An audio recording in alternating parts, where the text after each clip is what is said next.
Dolphins.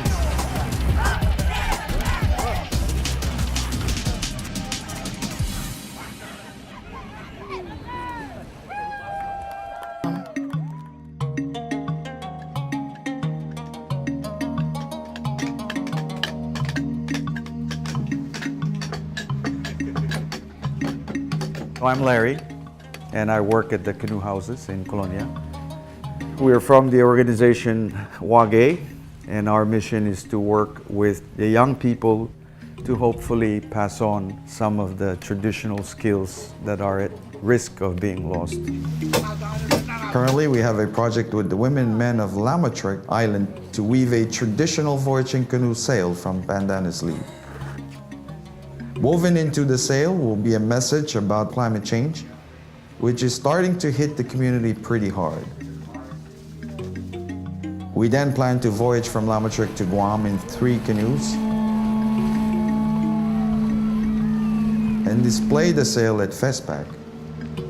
By showing people our pandanus sail, hopefully we'll remind the world of the vulnerability of our island homes to the dangers of a changing climate.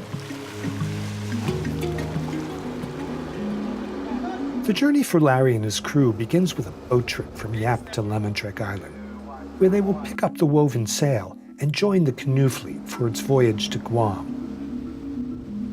In the 5 days it takes them to get there, the island community has been busy getting the canoe fleet ready to sail. We're home. This is Lamotrek. There's Queen. There will be 3 canoes going to Guam.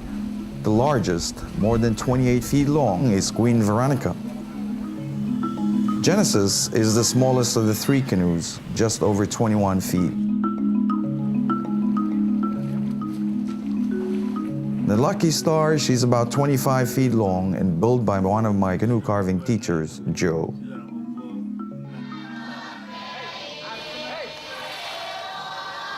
About 300 people live on Lamotrek today, and like many of the Pacific Islands, it sits directly in the crosshairs of the world's changing climate.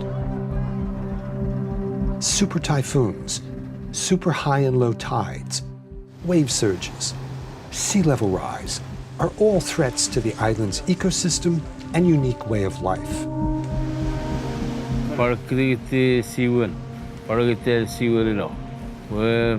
Fari tuwe ya repito. Yung repito ng atsumas. Ili asal fari. Para rulo katsi tat. Na numero fisigura. We la mulito ko ngari kara. Para krigiter siwirilo. Tore ra ko menaka katsi mai. Woro kara nga ngora ko wor.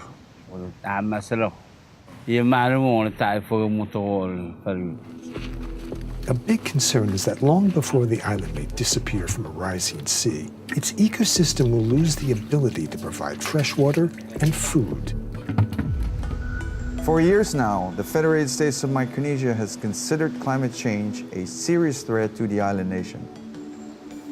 It has used international environmental treaties like the Montreal Protocol for the protection of the ozone layer to help in the fight against global warming. Federated States of Micronesia diplomats have proactively lobbied for the accelerated phase-out of ozone and climate system-harming refrigerant chemicals like HCFCs. It is our survival that we come here at the Montreal Protocol to plead for. And we will not stop. I think we will continue, because what choice do we have? These heroic efforts of our Foreign Service people will hopefully help to delay the onset of a warming world with its faster rising seas. This will, of course, be an enormous help to the Lamotrek people. Oh, man, we are fully sa humora ho urukar. Nakabara kiri ni lamuer. We also my room called so we economic paradi now.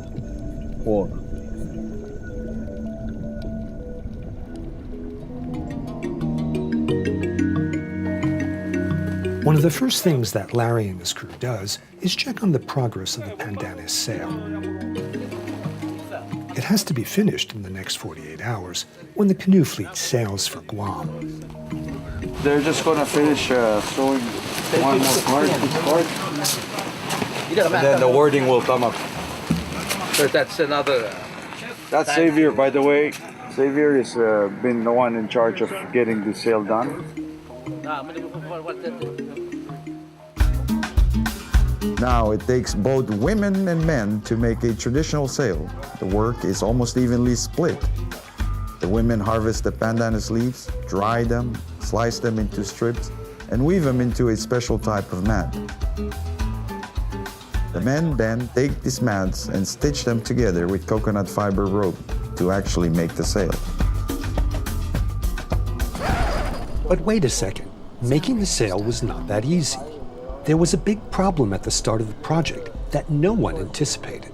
After agreeing to do it, the community quickly discovered that the knowledge of how to weave a sail with pandanus leaf wasn't there anymore, or so they thought. Era te wala siap tak benda.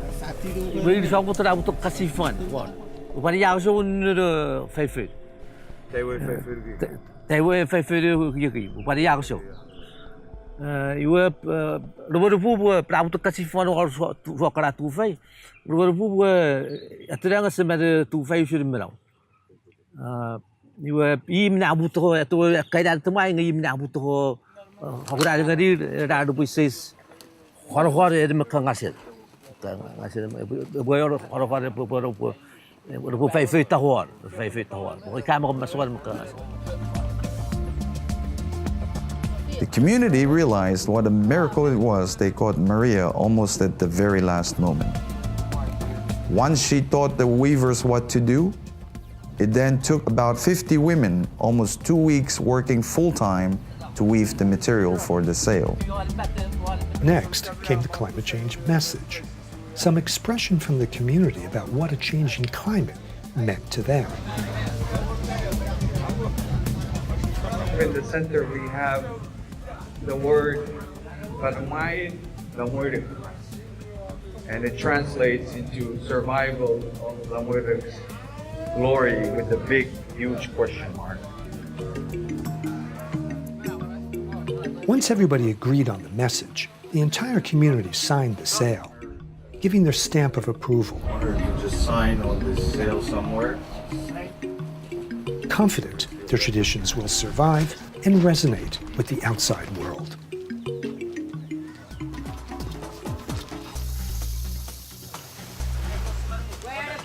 The day before the departure for Guam, the canoes are launched into the lagoon.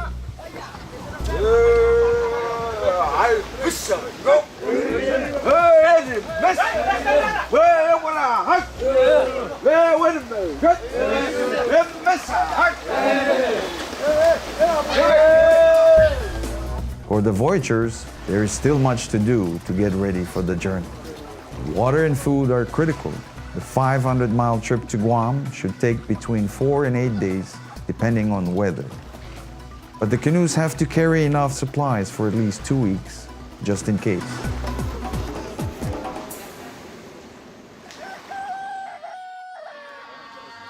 The next morning, the entire island rises early and gathers at the beach for the departure ceremony.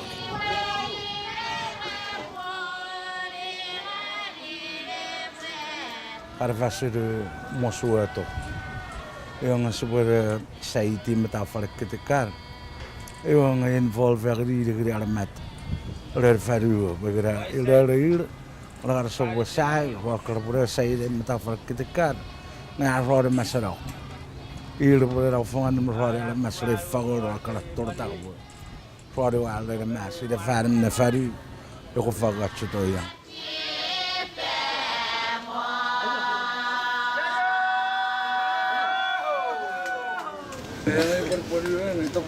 The first order of business is for Ali, the captain of the Queen Veronica, to purify himself, and then to be officially empowered as the lead or ghost navigator, responsible for the safety, welfare, and setting the course of the 3-canoe fleet. dapat what yang yan. Pagawa ati nei, ati ribusum. Ali then invites all the voyagers to sit in a protection circle to receive their own blessings and empowerment. Ali then walks the circle with a smudging torch, purifying the group.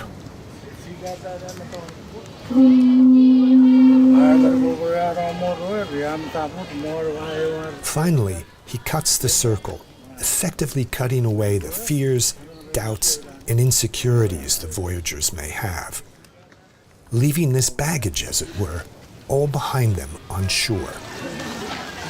With the completion of the final blessing, the voyagers are ready to begin their journey. The community quickly surrounds them to say their last-minute goodbyes.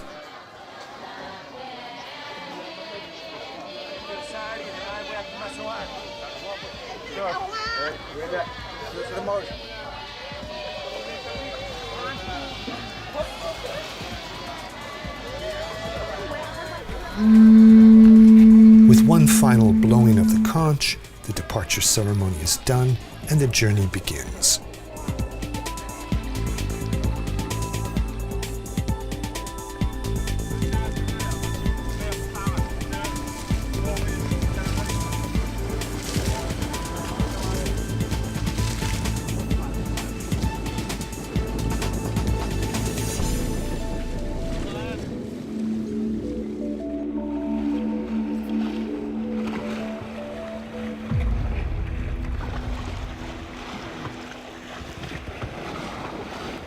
So we just left Lamotrek with the rest of the crew on Lucky Star. There's a total of 9 of us. We're heading up to Guam. We hope to be there in 4 or 5 days, weather permits. With the canoes finally underway, traditional wayfinding, or navigation, now comes into play. In traditional navigation, our ancestors have basically broken up the sky, if you will, into their own compass, if you like, using the stars. And actually, it does coordinate very well with the modern technology in terms of the actual compass. We use other elements in traditional navigation to find our destination, including sea waves, even fish and birds out in the ocean that have been identified by our ancestors as guidance for us. So whenever we see them, then we can reference where we're heading or our course. One of the first navigation actions the voyagers do, logically, is set a course. How do we know where we're going, boys? Telegraphists. So what the telling are you? I'm going to 350.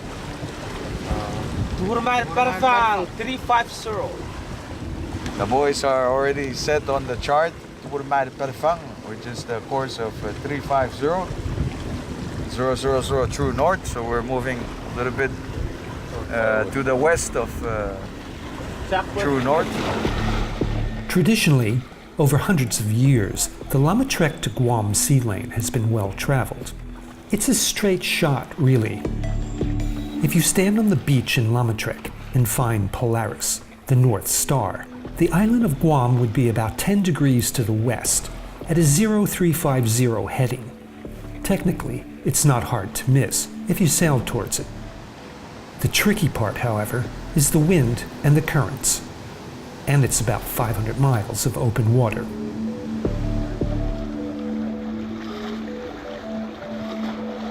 After leaving the relative calm of Lamotrek's lagoon, the fleet moves into voyaging position, with Ali and Queen Veronica taking the lead, the Genesis in the middle, and the Lucky Star bringing up the rear.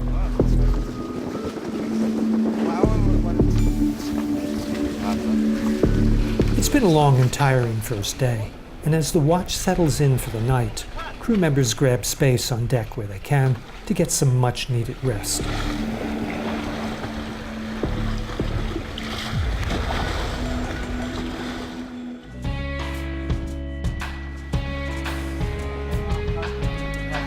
Day 2 at sea dawns another great sailing day, perfect for the crossing to Guam. Later that afternoon, however, the perfect sailing weather begins to turn. The canoe heads into a storm front, blowing in from the east. As it picks up, the crew reefs in the sail to make it a smaller target against the wind and rain. As late afternoon turns into night, the weather gets really ugly. The wind and waves surge, the stress on the hull increases, and Lucky Star's seams begin to leak. The crew does its best to patch the hulls and keeps bailing. During the night, Lucky Star is forced to lower her sail. We were adrift at the mercy of the elements, not knowing whether we could be run over by any passing vessel, because it was complete darkness.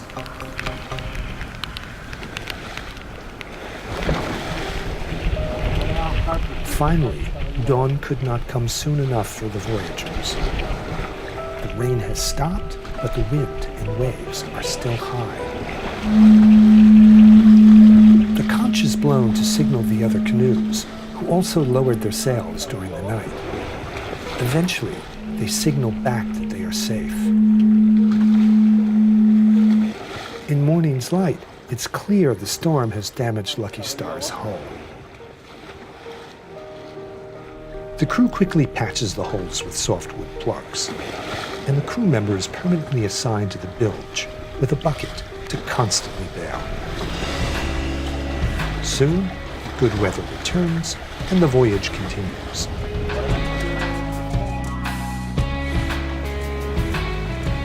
This is our 4th day into our journey. We are still estimating that we are somewhere roughly 100 miles or so away from Guam. We expect to maybe start spotting Guam tonight. This has been a great journey so far, but we are still not there. And in our usual traditional practice, when you're not there yet, you still have to expect the worst. For Larry and the crew, the worst does not happen, but something pretty challenging does. As the Lucky Star approaches the southern tip of Guam, the speed and the direction of the current changes. It switches from an easterly flowing direction to one heading southwest.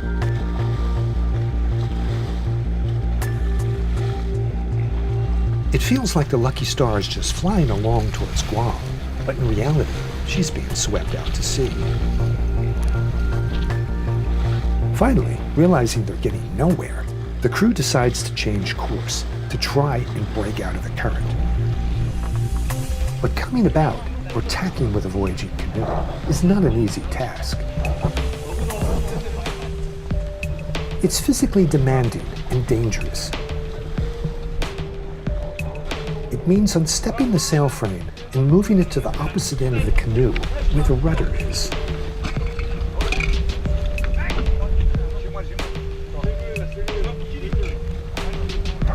The rudder, in turn, is then moved to the sail's former position.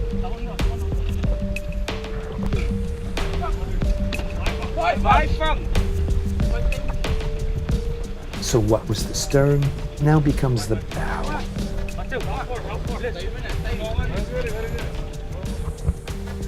All day and into the evening, the crew tacks back and forth, again and again, moving the sail and the rudder.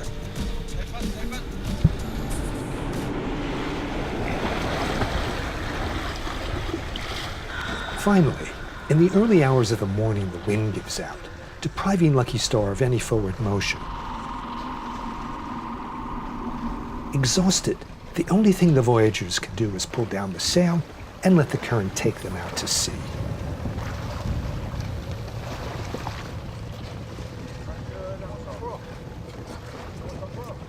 We are waiting for Genesis, and then we together will go into Guam.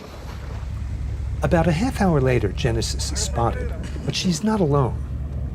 The Independence, a Federated States of Micronesia patrol boat has her in tow. Good. Genesis had called for help. During the storm, she cracked one of the beams supporting her main platform. In the morning, they made repairs as best they could, but she was proving hard to handle in the strong southern current, so her captain called for a tow.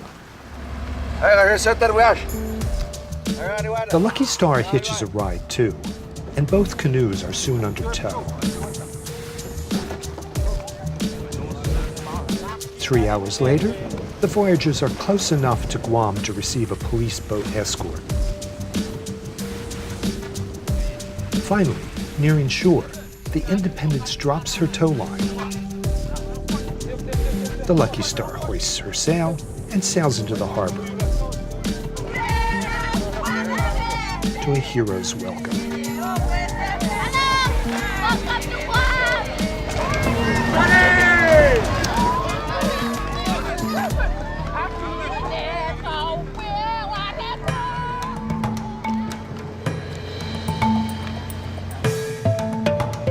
The sun isn't up yet, and the entire harbor is alive with preparations for opening day of the festival.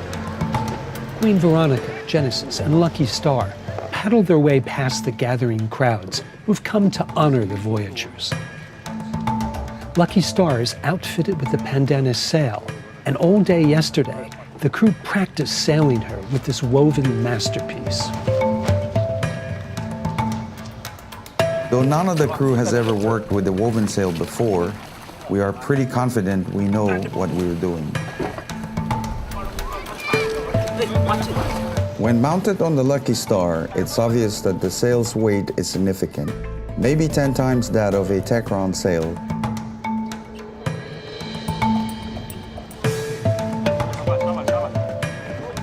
The crew practices tacking, swinging its massive weight about, and it seems like it's nothing they can't handle.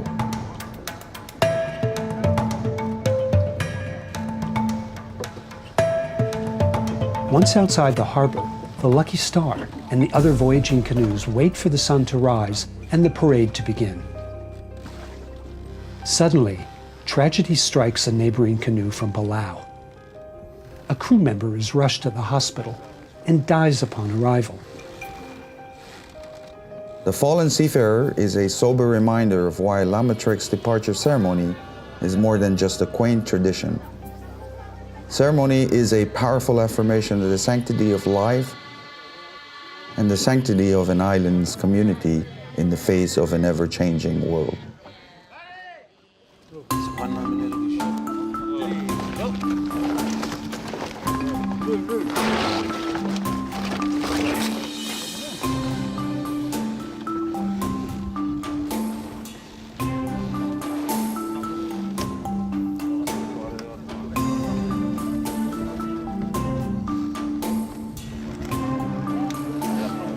We're landing in Paseo, according to plan.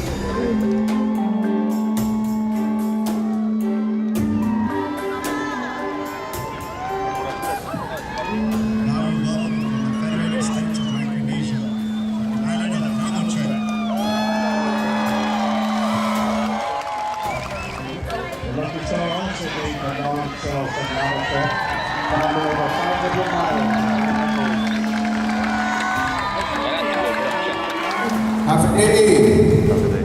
Thank you very much. This is, of course, a very special honor for us here at the university that the seafarers from Lamotrek have allowed us to display the only woven sail.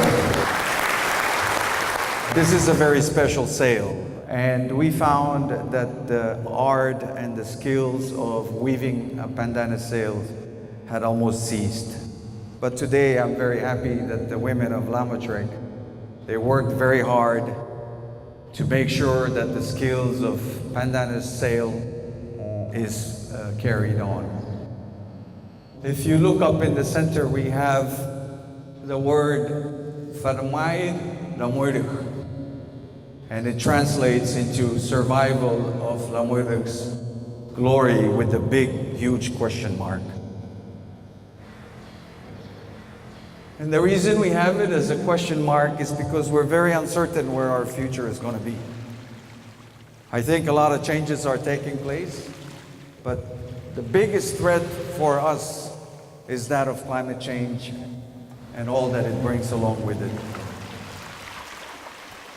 The Federated States of Micronesia is fighting global warming on a number of fronts. On the international level, it continues to work with other nations through the Montreal Protocol to reduce ozone and climate-harming chemicals. It had a big success recently with the adoption of the Kigali Amendment, where almost 200 countries agreed to phase out HFCs and potentially avoid up to 0.5 degrees centigrade of global warming by the end of the century. On the community front, FSM continues to promote the use of traditional skills and knowledge, like canoe building, sail weaving, and wayfinding navigation. If there is anything that our ancestors taught us, it is that these technologies might indeed be our lifesavers. I say this because someday, should the need arise to seek to higher lands, these canoes might just be the means for us to get from our low-lying islands to the higher mountains and save our culture.